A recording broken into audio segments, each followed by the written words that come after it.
혹시 여러분은 건강을 위해 챙겨 먹던 해산물이 오히려 60대 이후 혈관을 막고 신장을 망가뜨리고 있다는 사실을 알고 계셨나요?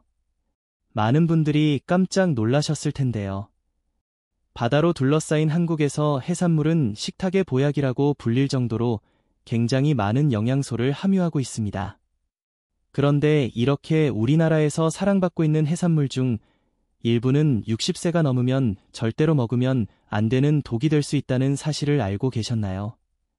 해산물은 고단백 저칼로리 식품으로 오메가3 지방산이 풍부해서 혈관 건강에 좋다고 알려져 있습니다. 실제로 삼면이 바다로 둘러싸인 우리나라는 예로부터 다양한 해산물을 즐겨 먹어왔는데요. 특히 한국인의 식탁에서 해산물은 빼놓을 수 없는 중요한 단백질 공급원입니다.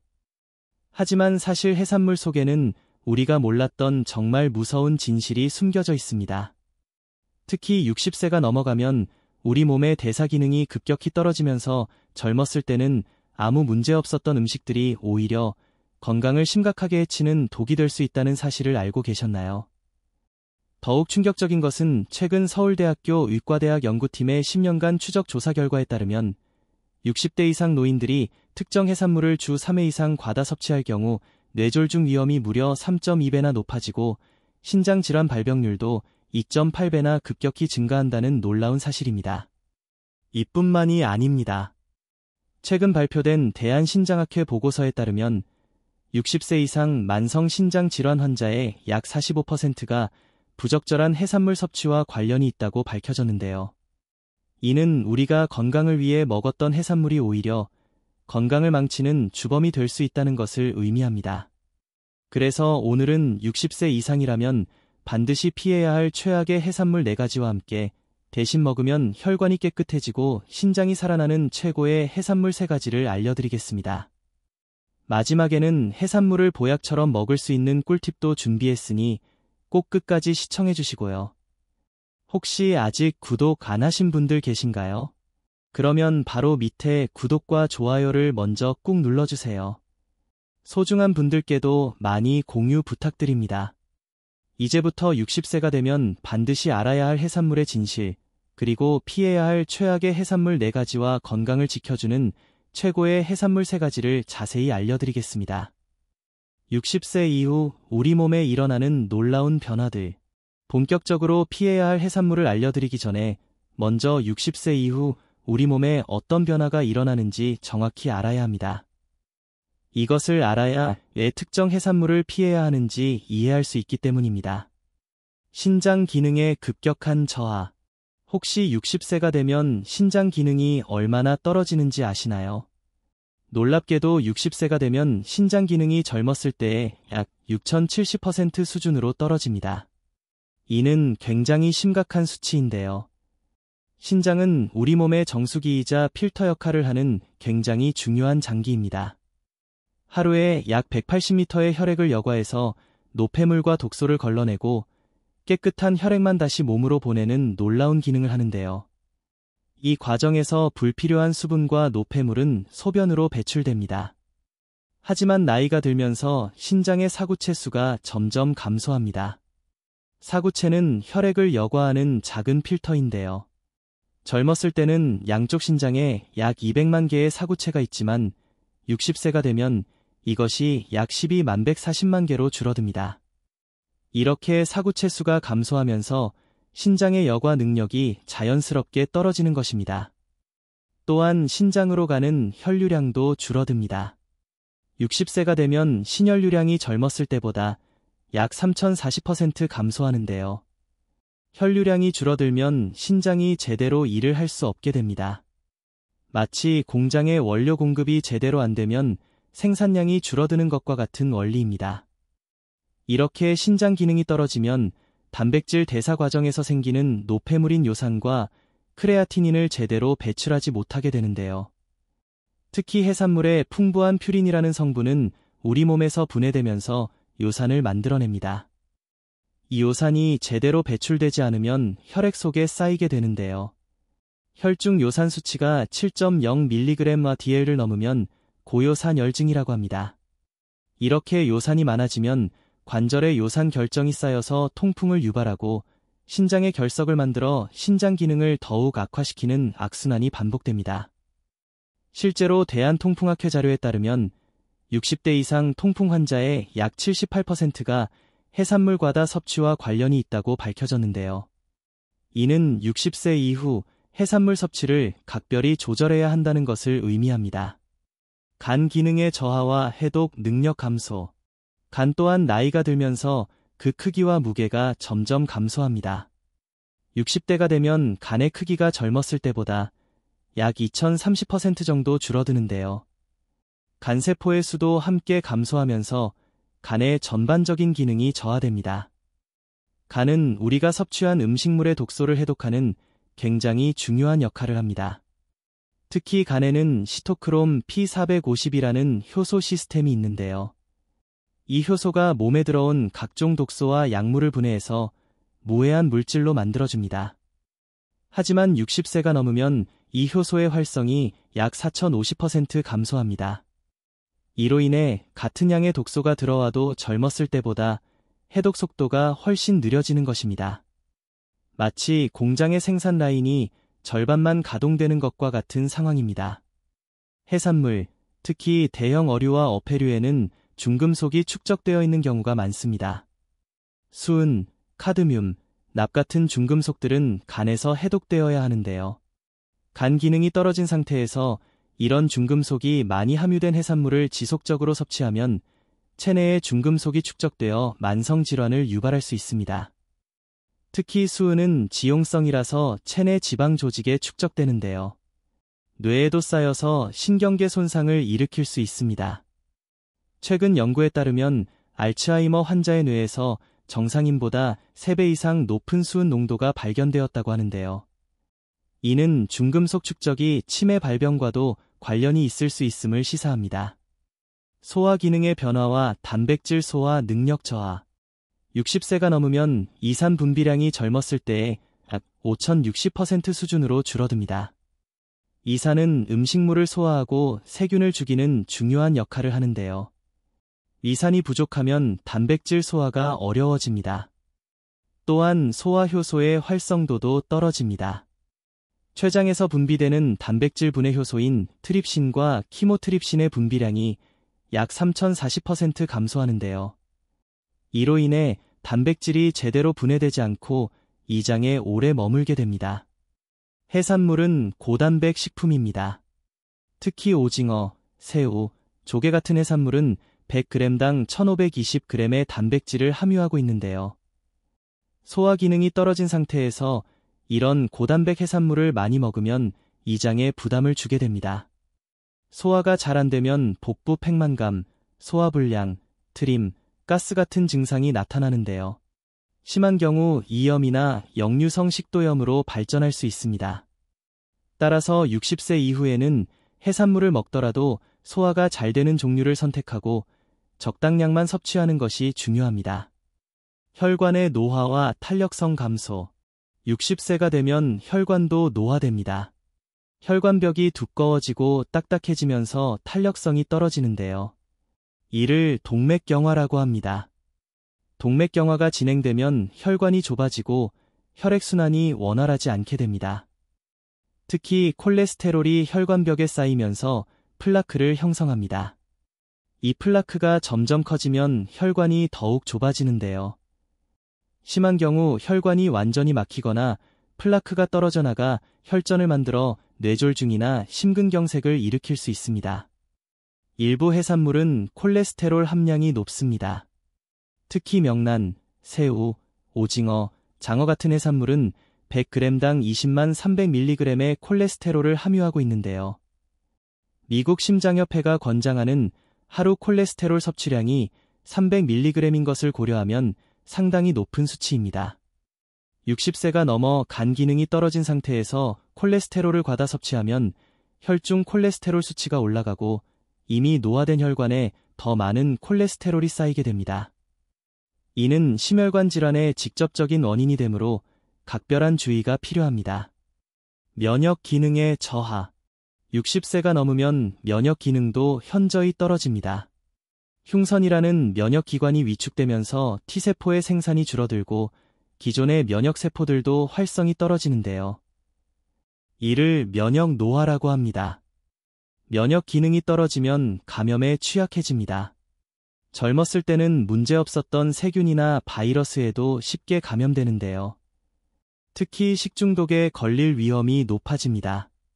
해산물은 부패가 빠른 식품입니다. 특히 여름철 상온에 조금만 방치해도 세균이 급격히 번식하는데요. 비브리오균, 살모넬라균, 리스테리아균 같은 식중독균에 오염될 위험이 높습니다. 젊은 사람들은 이런 세균에 감염되어도 가벼운 설사나 복통으로 끝나지만 60세 이상은 심각한 식중독으로 발전할 수 있습니다. 탈수, 전해질 불균형, 폐혈증 같은 합병증이 생겨 입원 치료가 필요하거나 심한 경우 생명을 위협할 수도 있기 때문입니다. 피해야 할 해산물 첫 번째, 명란젓, 나트륨 폭탄의 진실. 많은 분들이 깜짝 놀라셨을 텐데요. 우리가 밥 반찬으로 즐겨 먹던 명란젓이 60세 이후에는 건강을 심각하게 해칠 수 있는 최악의 해산물입니다. 명란젓의 엄청난 나트륨 함량, 혈관을 파괴하는 주범. 혹시 명란젓에 얼마나 많은 나트륨이 들어있는지 아시나요? 명란젓 100g에는 무려 2300-2800mg의 나트륨이 함유되어 있습니다. 이는 정말 충격적인 수치인데요. 세계보건기구, WHO,가 권장하는 하루 나트륨 섭취량이 2000mg입니다. 대한고혈압학회에서는 고혈압 환자의 경우 하루 1500mg 이하로 제한할 것을 권장하고 있는데요.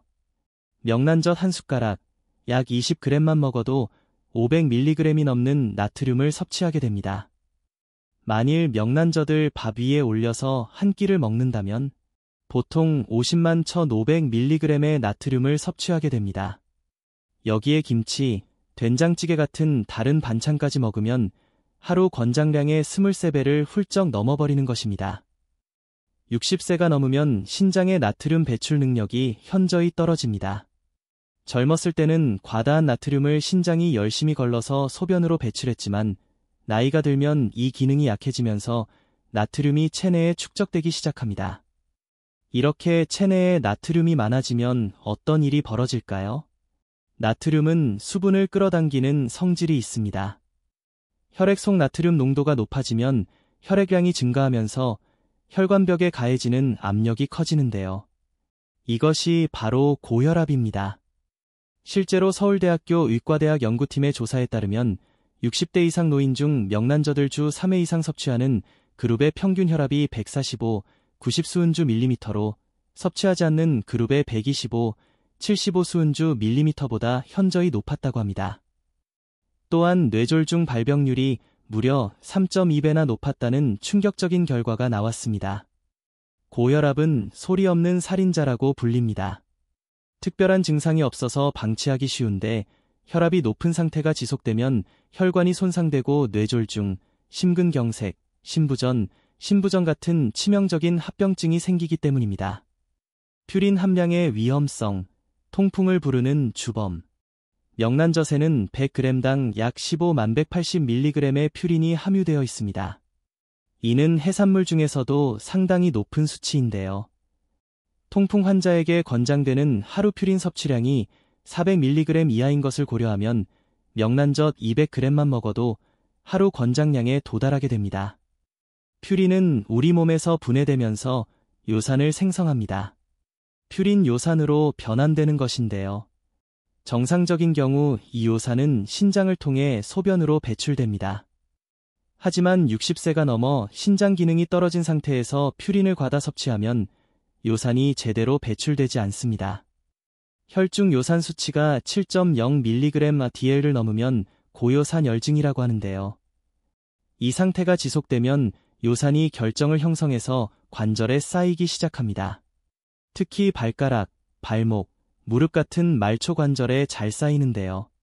이렇게 요산 결정이 관절에 쌓이면 통풍이 발생합니다. 통풍 발작이 오면 극심한 통증이 찾아오는데요. 환자들은 칼로 찌르는 것 같다, 불에 대는 것 같다고 표현할 정도로 통증이 심합니다.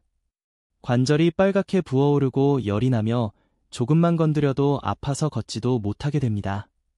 대한통풍학회 자료에 따르면 60대 이상 통풍 환자의 약 78%가 해산물, 특히 명란젓과 젓갈류 과다 섭취와 관련이 있다고 밝혀졌습니다.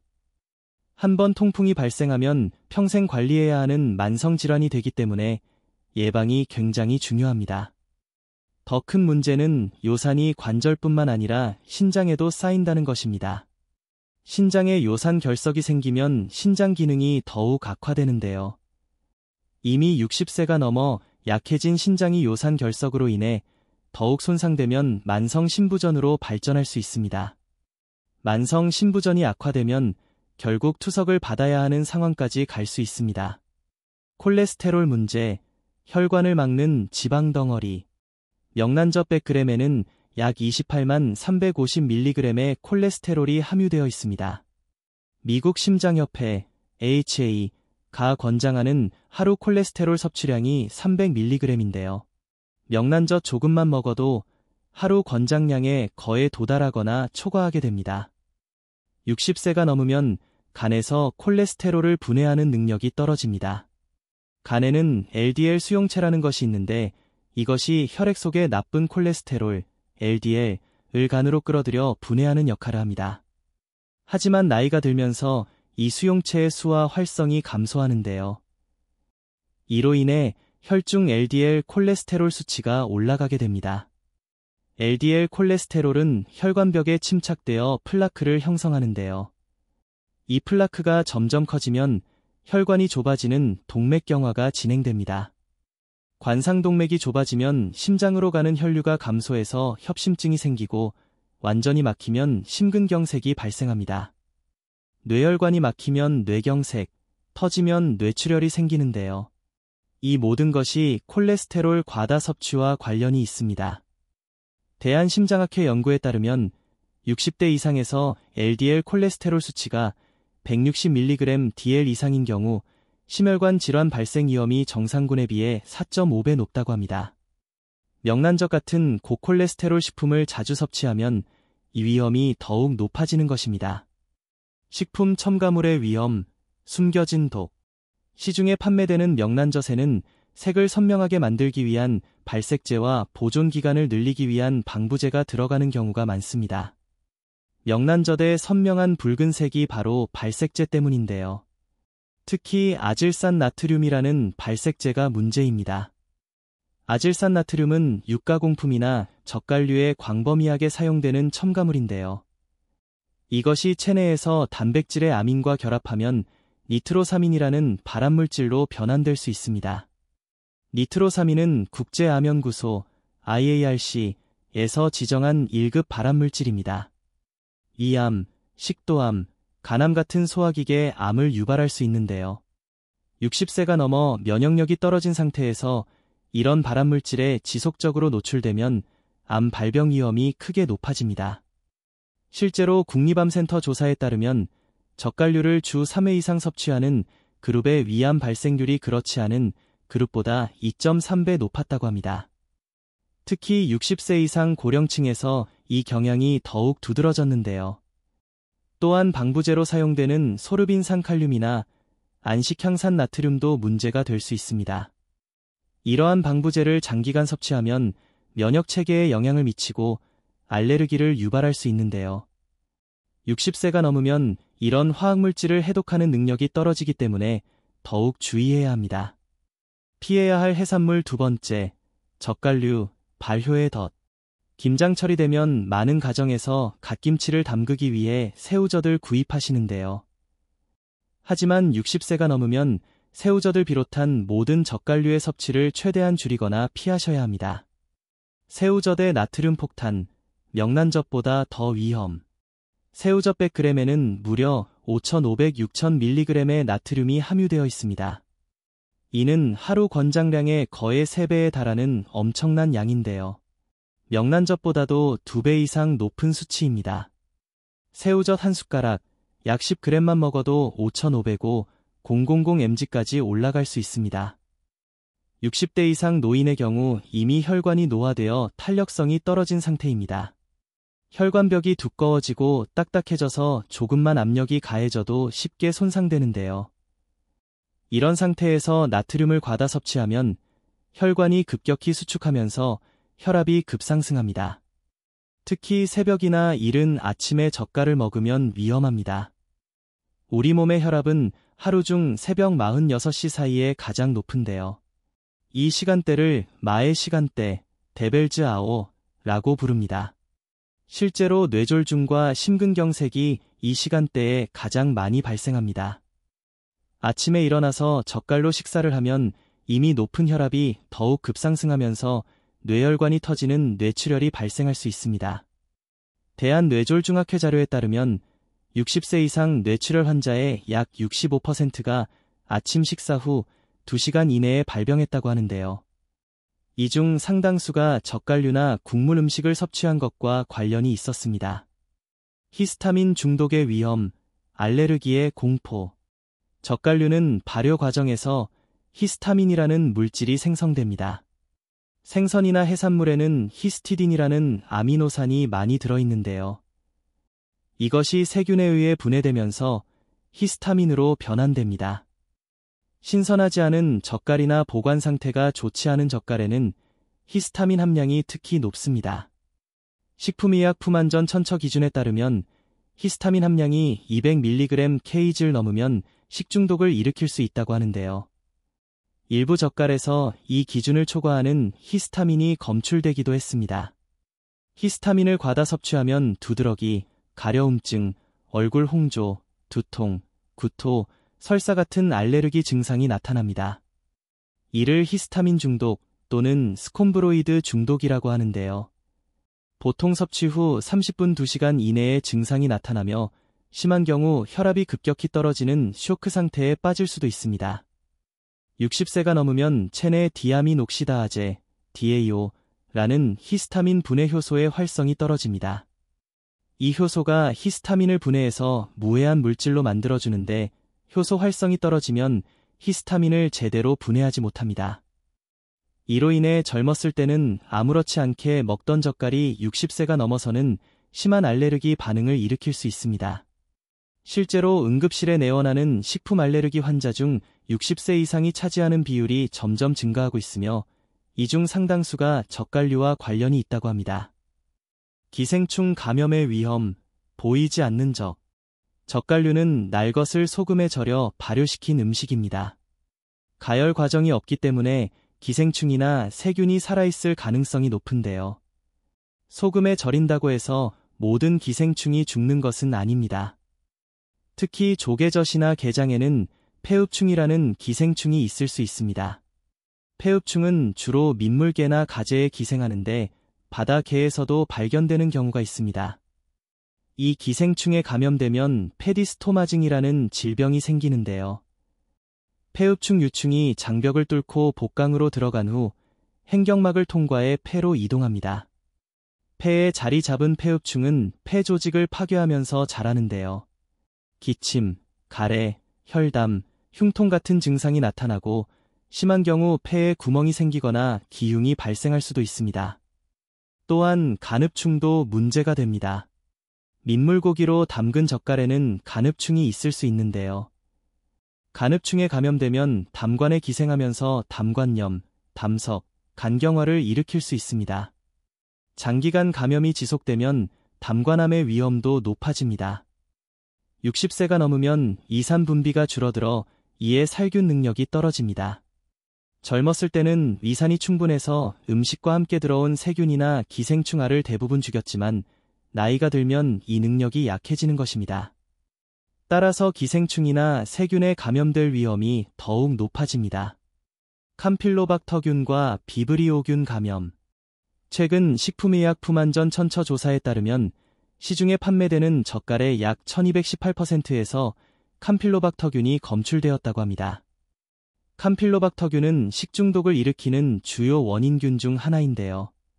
캄필로박터균에 감염되면 설사, 복통, 발열, 구토, 두통 같은 증상이 나타납니다. 보통 잠복기는 25일이며 증상은 일주일 정도 지속되는데요. 젊은 사람들은 별다른 치료 없이 자연스럽게 회복되지만 60대 이상 노인들은 탈수 증상이 심해질 수 있습니다. 특히 당뇨병이나 심장질환, 신장질환을 앓고 있는 분들은 캄필로박터 감염이 심각한 합병증으로 이어질 수 있습니다. 탈수로 인한 심부전, 전해질 불균형으로 인한 부정맥, 폐혈증 같은 생명을 위협하는 상황까지 갈 수 있기 때문입니다.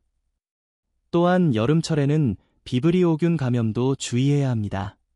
비브리오균은 따뜻한 바닷물에서 번식하는 세균인데요. 여름철 해산물이나 젓갈류를 통해 감염될 수 있습니다. 건강한 사람이 비브리오균에 감염되면 설사나 복통 정도로 끝나지만 간 질환이나 당뇨병이 있는 분들, 그리고 60세 이상 고령자는 비브리오 폐혈증으로 발전할 수 있습니다. 비브리오 폐혈증은 치사율이 4050%에 달할 정도로 치명적인 질환입니다. 발열, 오한과 함께 피부에 수포가 생기고 빠르게 괴사가 진행되는데요. 2448시간 이내에 급속도로 악화되어 사망에 이를 수 있기 때문에 즉각적인 치료가 필요합니다. 피해야 할 해산물 세 번째, 고등어, 오메가3의 함정. 많은 분들이 깜짝 놀라셨을 텐데요. 오메가3가 풍부해서 건강에 좋다고 알려진 고등어가 60세 이후에는 피해야 할까요? 지금부터 그 충격적인 이유를 알려드리겠습니다. 히스타민 식중독의 위험, 등푸른 생선의 어두운 비밀. 고등어는 등푸른 생선 중에서도 히스타민이 특히 많이 생성되는 어종입니다. 고등어에는 히스티딘이라는 아미노산이 굉장히 풍부한데요. 고등어를 잡은 후 신선도 관리가 제대로 되지 않으면 세균에 의해 히스티딘이 히스타민으로 빠르게 변환됩니다. 고등어는 다른 생선에 비해 부패 속도가 매우 빠릅니다. 상온에 23시간만 방치해도 히스타민이 급격히 증가하는데요. 문제는 히스타민이 한번 생성되면 가열해도 파괴되지 않는다는 것입니다. 따라서 고등어를 구워 먹거나 졸여 먹어도 히스타민은 그대로 남아있게 됩니다. 이미 히스타민이 생성된 고등어를 먹으면 두드러기, 얼굴 홍조, 두통, 구토, 설사, 복통 같은 증상이 나타나는데요. 심한 경우 호흡곤란이나 혈압저하 같은 아나필락시스 증상이 올 수도 있습니다. 60세가 넘으면 체내 히스타민 분해 효소인 디아민옥시다아제, DAO의 활성이 젊었을 때의 5060% 수준으로 떨어집니다. 이로 인해 같은 양의 히스타민을 섭취해도 분해가 잘 안 되어 증상이 더 심하게 나타나는 것입니다. 서울아산병원 응급의학과 연구팀의 조사에 따르면 60대 이상에서 발생하는 식중독의 약 2832%가 고등어로 인한 히스타민 식중독이라고 합니다. 이는 고등어가 60세 이후 얼마나 위험한 식품인지를 보여주는 명확한 증거입니다. 중금속 오염 문제, 수은의 공포. 고등어는 먹이사슬 상위에 있는 육식성 물고기입니다. 작은 물고기들을 먹으면서 그 물고기들이 축적한 중금속까지 함께 섭취하게 되는데요. 이를 생물 농축이라고 합니다. 특히 수은 함량이 문제가 됩니다. 식품의약 품안전 천처 조사에 따르면 우리나라 연근해에서 잡히는 고등어의 평균 수은 농도가 점점 높아지고 있다고 하는데요. 일부 개체에서는 기준치에 근접하거나 초과하는 수은이 검출되기도 했습니다. 수은은 특히 메틸수은 형태로 존재하는데 이것은 지용성이라서 체내 지방 조직에 축적됩니다. 뇌도 60% 이상이 지방으로 이루어져 있기 때문에 수은이 뇌에 쌓이게 되는 것입니다. 60세가 넘으면 간과 신장의 해독 기능이 떨어져서 중금속을 제대로 배출하지 못합니다. 이로 인해 체내에 수은이 축적되면 신경계 손상, 기억력 감퇴, 집중력 저하, 손떨림 같은 증상이 나타날 수 있는데요. 장기간 수은에 노출되면 치매 발병 위험도 높아집니다. 최근 여러 연구에서 알츠하이머 환자의 뇌에서 정상인보다 23배 높은 수은 농도가 발견되었다고 하는데요. 이는 수은이 치매와 관련이 있을 가능성을 시사합니다. 퓨린 함량이 높음, 통풍의 주범. 고등어 100g에는 약 14,160mg의 퓨린이 함유되어 있습니다. 이는 해산물 중에서도 상당히 높은 수치인데요. 참치나 정어리와 함께 고퓨린 식품으로 분류됩니다. 앞서 말씀드린 것처럼 퓨린은 체내에서 요산으로 변환됩니다. 60세가 넘어 신장 기능이 떨어진 상태에서 고등어를 자주 섭취하면 혈중 요산 수치가 올라가면서 통풍 발병 위험이 크게 높아집니다. 실제로 통풍 환자들에게 의사들이 가장 먼저 제한하라고 권고하는 음식 중 하나가 바로 고등어입니다. 대한통풍학회 진료 지침에서도 고퓨린 식품인 고등어, 멸치, 정어리 같은 등풀은 생선의 섭취를 제한할 것을 명시하고 있습니다. 통풍은 한 번 발병하면 재발이 잘 되는 질환입니다. 첫 통풍 발작 후 1년 이내에 약 60%가 재발하고 2년 이내에는 80% 이상이 재발한다고 하는데요. 재발을 막으려면 평생 식이 조절을 해야 하기 때문에 애초에 예방하는 것이 중요합니다. 지방 함량의 문제, 소화 불량의 원인. 고등어는 오메가3 지방산이 풍부하지만 동시에 총 지방 함량도 높습니다. 고등어 100g에는 약 1525g의 지방이 함유되어 있는데요. 이는 삼치나 방어보다도 높은 수치입니다. 60세가 넘으면 담낭에서 담즙 분비가 줄어듭니다. 담즙은 지방을 유화시켜서 소화를 돕는 역할을 하는데요. 담즙이 부족하면 지방 소화 능력이 현저히 떨어집니다. 이런 상태에서 지방이 많은 고등어를 섭취하면 소화가 잘 안 됩니다. 식후 복부 팽만감, 더부룩함, 메스꺼움, 설사 같은 증상이 나타날 수 있는데요. 특히 고등어 구이를 저녁에 먹으면 밤새 소화가 안 되어 잠을 설치는 경우도 있습니다. 담석증이나 담낭염을 앓고 있는 분들은 고등어 섭취를 더욱 주의하셔야 합니다. 지방이 많은 음식을 먹으면 담낭이 수축하면서 담석이 담관으로 이동할 수 있는데요.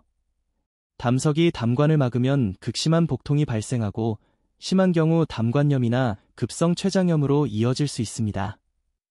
급성 췌장염은 사망률이 510%에 달하는 위험한 질환입니다. 특히 60세 이상 고령자의 경우 합병증 발생률과 사망률이 더욱 높아지기 때문에 각별한 주의가 필요합니다. 피해야 할 해산물 4번째, 가리비와 조개류, 바다의 필터가 품은 독. 조개구이를 좋아하시는 분들은 정말 깜짝 놀라셨을 텐데요. 하지만 60세가 넘으면 가리비와 조개류의 섭취를 각별히 주의하셔야 합니다. 지금부터 그 이유를 자세히 알려드리겠습니다. 폐독의 위험성, 조개가 품은 치명적인 독.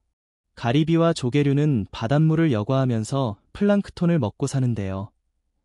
조개 한 마리가 하루에 약 2040리터의 바닷물을 여과한다고 합니다. 문제는 적조 현상이 발생했을 때입니다. 적조를 일으키는 식물성 플랑크톤 중 일부는 삭시톡신이라는 독소를 생성합니다. 조개가 이런 독성 플랑크톤을 먹으면 체내에 독소가 축적되는데요. 이를 폐독이라고 합니다. 폐독의 가장 무서운 점은 가열해도 파괴되지 않는다는 것입니다. 조개를 아무리 익혀 먹어도 독소는 그대로 남아 있습니다. 일반적인 조리 온도인 100도에서도 삭시톡신은 안정적으로 존재하는데요. 폐독에 중독되면 처음에는 입술과 혀가 마비되면서 얼얼한 느낌이 듭니다. 이어서 팔다리가 마비되고 호흡곤란이 오는데요. 심한 경우 호흡 근육이 마비되면서 질식사할 수도 있습니다. 치사량의 폐독을 섭취하면 12시간 이내에 사망할 수 있을 정도로 치명적입니다. 60세가 넘으면 신경계가 약해져서 폐독에 더욱 민감하게 반응합니다. 젊은 사람들보다 적은 양의 폐독에도 심각한 증상이 나타날 수 있는데요.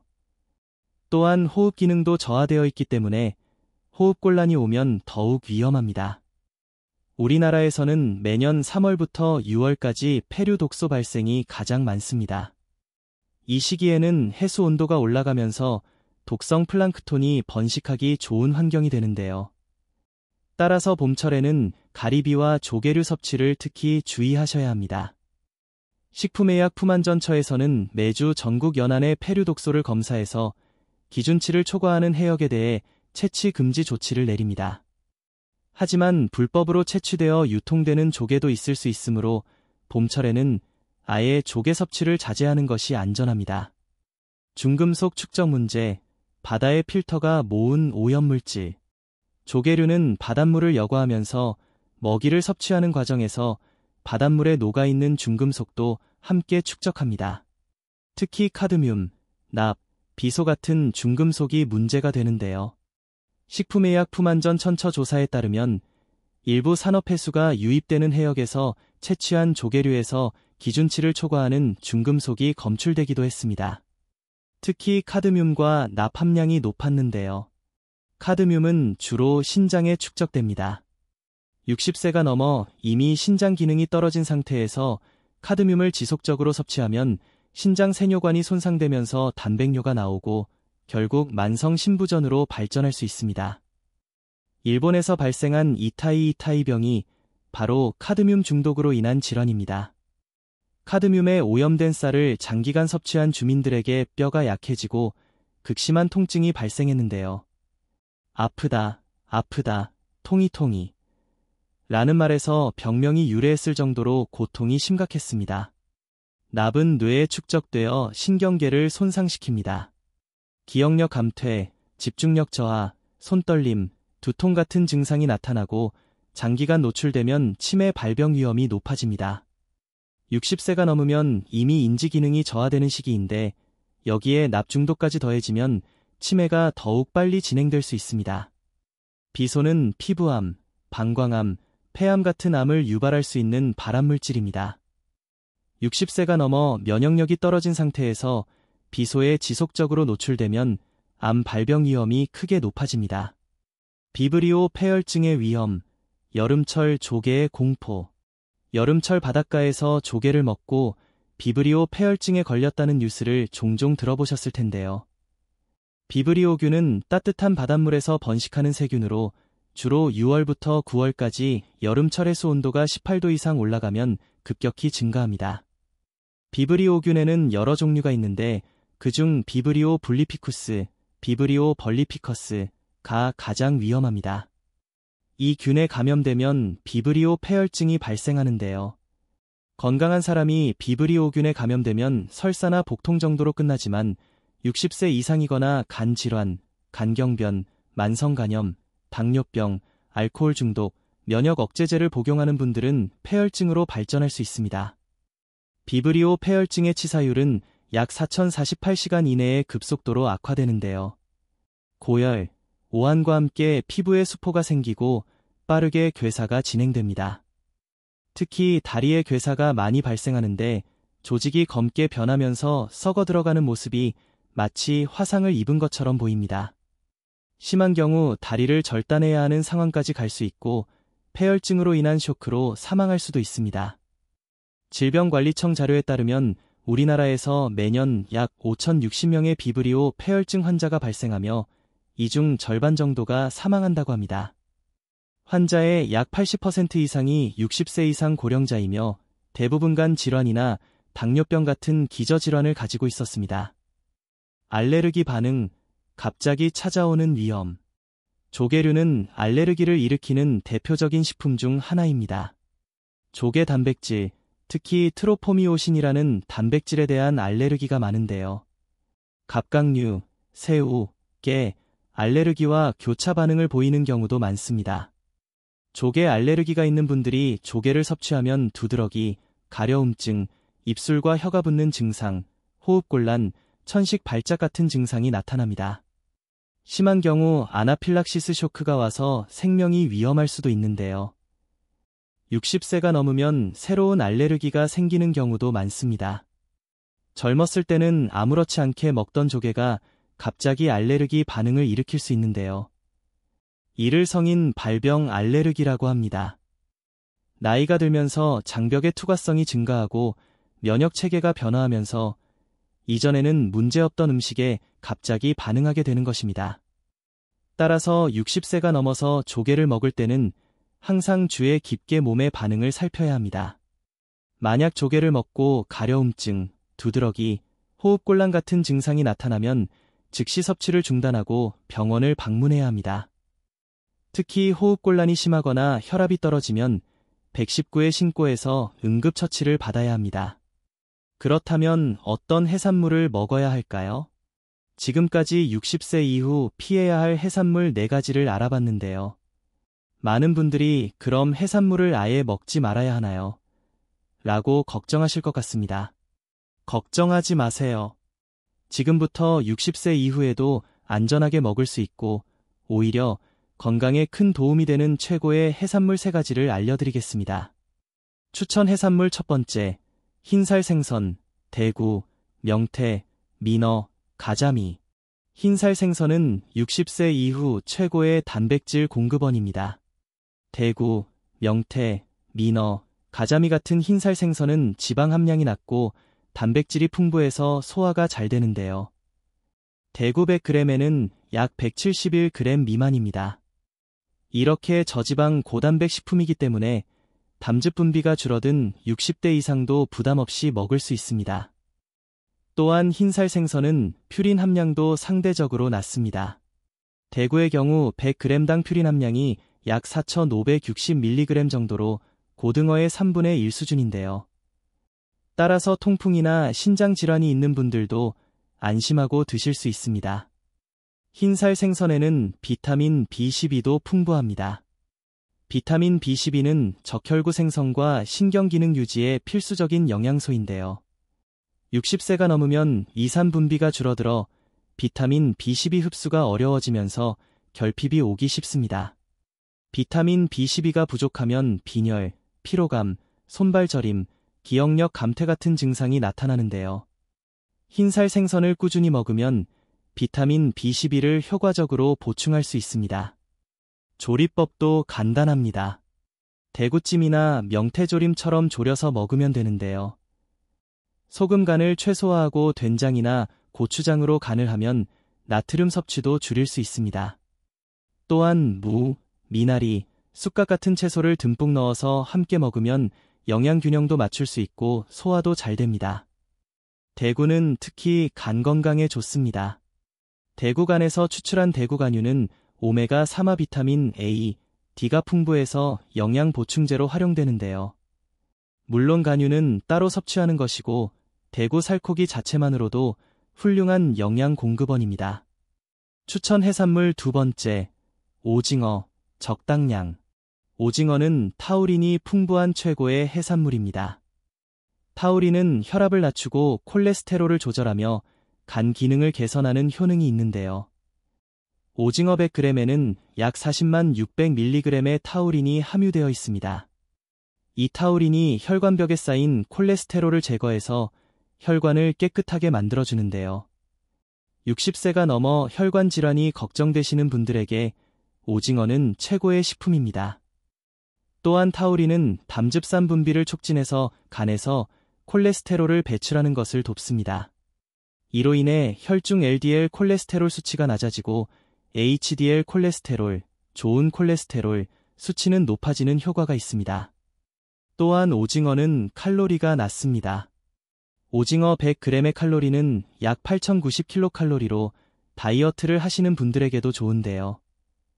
단백질은 풍부하면서 지방이 적어서 체중 관리에 도움이 됩니다. 다만 오징어에는 콜레스테롤이 다소 높은 편입니다. 오징어 100g에 약 2,003회 정도, 한 번에 100g 정도만 적당량 섭취하시는 것이 좋습니다. 오징어를 먹을 때는 채소와 함께 먹으면 더욱 좋습니다. 오징어 볶음을 만들 때 양파, 당근, 피망, 깻잎을 듬뿍 넣어서 먹으면 식이섬유도 함께 섭취할 수 있어 변비 예방에도 도움이 되고 채소의 식이섬유가 콜레스테롤 흡수를 억제해줍니다. 오징어 순대도 좋은 조리법입니다. 오징어 몸통에 채소와 두부, 불린 당면을 넣어서 쪄 먹으면 담백하고 소화도 잘 되는데요. 나트륨 함량도 낮출 수 있어서 60세 이상에게 적합한 조리법입니다. 추천 해산물 세 번째, 작은 새우, 적당량.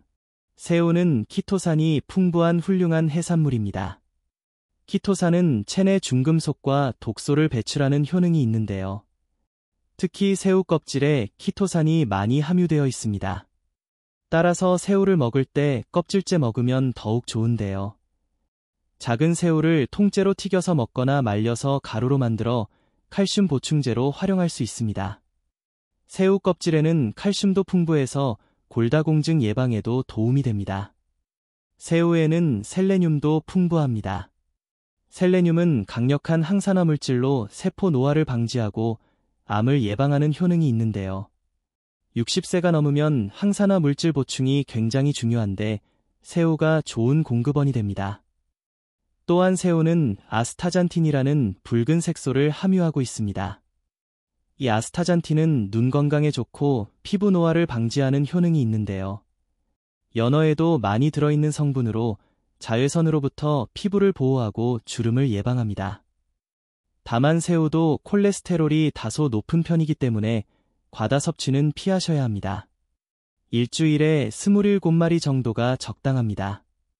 새우를 조리할 때는 튀기는 것보다 찌거나 삶아서 먹는 것이 좋습니다.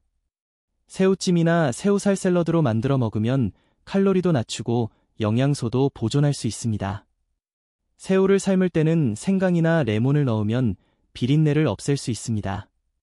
해산물을 안전하게 먹는 10가지 방법.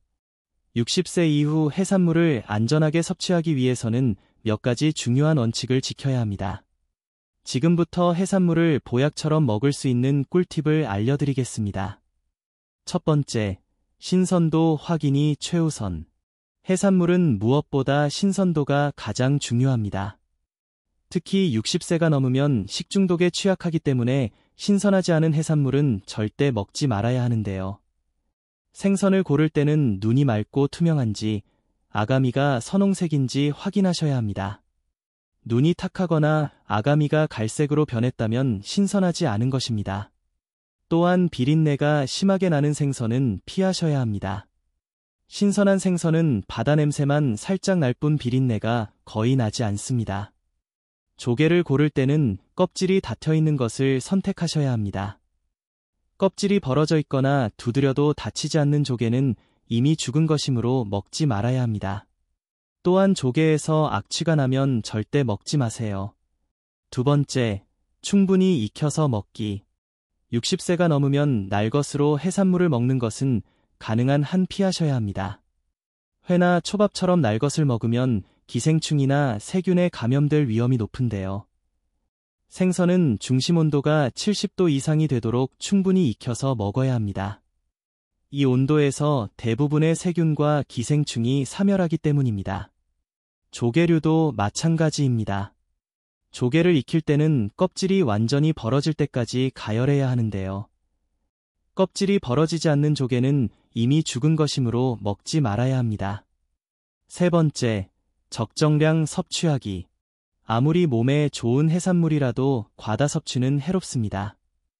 60세 이후에는 일주일에 2150g 정도가 적당합니다. 특히 콜레스테롤이나 퓨린이 높은 해산물은 더욱 주의해야 하는데요. 오징어, 새우, 장어 같은 식품은 일주일에 12회 정도로 제한하는 것이 좋습니다. 네 번째, 채소와 함께 먹기. 해산물을 먹을 때는 채소를 함께 먹는 것이 좋습니다. 채소의 풍부한 식이섬유가 콜레스테롤 흡수를 억제하고 소화를 도와주기 때문입니다. 생선구이를 먹을 때 상추쌈을 곁들이거나 생선조림에 무와 미나리를 넉넉히 넣어 먹으면 좋습니다. 다섯 번째, 보관 방법 주의하기. 해산물은 구입 즉시 냉장 또는 냉동 보관해야 합니다. 상온에 오래 두면 빠르게 부패하기 때문인데요. 냉장 보관할 때는 02일 내에 조리해서 먹어야 합니다. 2일 이상 보관할 경우에는 냉동실에 보관하는 것이 안전합니다. 냉동 해산물을 해동할 때는 냉장실에서 천천히 해동하는 것이 좋습니다. 상온에서 급하게 해동하면 세균이 빠르게 번식할 수 있기 때문입니다. 또한 한번 해동한 해산물은 다시 냉동하지 말고 바로 조리해서 먹어야 합니다. 여섯 번째, 무와 함께 먹기. 생선을 먹을 때 무채를 함께 먹으면 좋습니다. 무에는 디아스타아제라는 소화 효소가 풍부해서 단백질 소화를 도와주는데요. 또한 무는 혈중 콜레스테롤을 낮추는 효능도 있습니다. 생선의 콜레스테롤이 걱정되신다면 무채를 곁들여 드시면 좋습니다. 생선조림을 할 때도 무를 넣으면 비린내를 제거하고 국물 맛도 깔끔해집니다. 무의 매운 성분이 생선의 비린내를 중화시켜주기 때문입니다. 일곱 번째, 미역과 함께 먹기. 해산물을 먹을 때 미역국을 함께 먹으면 좋습니다. 미역에는 알긴산이라는 수용성 식이섬유가 풍부한데요. 알긴산은 장에서 중금속을 흡착해서 몸 밖으로 배출하는 효능이 있습니다. 해산물에 미량 함유된 중금속을 해독하는 데 도움이 되는 것이죠. 또한 미역은 요오드가 풍부해서 갑상선 기능을 돕습니다. 60세가 넘으면 갑상선 기능이 저하되는 경우가 많은데 미역이 도움이 됩니다. 다만 갑상선 기능 항진증이 있는 분들은 요오드 섭취를 제한해야 하므로 의사와 상담하셔야 합니다. 8번째, 레몬과 함께 먹기. 생선구이를 먹을 때 레몬즙을 뿌려 먹으면 좋습니다. 레몬의 비타민C가 생선의 비린내를 없애주고 맛을 더욱 상큼하게 만들어주는데요. 또한 비타민C는 철분 흡수를 돕습니다. 해산물에 함유된 철분을 효과적으로 흡수하려면 비타민C가 필요한데 레몬이 이를 도와줍니다. 레몬에는 구연산도 풍부합니다. 구연산은 피로회복에 도움을 주고 신진대사를 활발하게 만들어줍니다. 9번째, 나트륨 섭취 줄이기. 해산물을 조리할 때 소금 사용을 최소화해야 합니다. 생선조림을 할 때 간장 대신 된장이나 저염 간장을 사용하면 나트륨을 줄일 수 있습니다. 또한 마늘, 생강, 고추 같은 향신료를 활용하면 소금을 적게 넣어도 맛있게 조리할 수 있습니다. 10번째, 질환이 있다면 의사와 상담하기. 통풍, 신장질환, 갑상선 질환, 간 질환 같은 만성 질환이 있는 분들은 해산물 섭취 전에 반드시 의사와 상담하셔야 합니다. 질환의 종류와 정도에 따라 섭취 가능한 해산물의 종류와 양이 달라질 수 있기 때문입니다. 마치며 건강한 노년을 위한 약속. 오늘은 60세 이후 반드시 피해야 할 해산물 4가지와 안전하게 먹을 수 있는 해산물 3가지, 그리고 해산물을 안전하게 먹는 방법에 대해 자세히 알아봤습니다. 정리하자면 60세 이후에는 명란젓, 젓갈류, 고등어, 가리비와 조개류의 섭취를 제한하거나 피하시는 것이 좋습니다. 이들은 나트륨, 퓨린, 중금속, 패독, 히스타민 같은 유해 성분이 많아 신장과 혈관 건강을 해칠 수 있기 때문입니다. 대신 흰살 생선, 오징어, 작은 새우를 적당량 드시면서 채소와 함께 먹으면 건강에 큰 도움이 됩니다. 무엇보다 신선한 해산물을 선택하고 충분히 익혀서 드시는 것이 가장 중요합니다.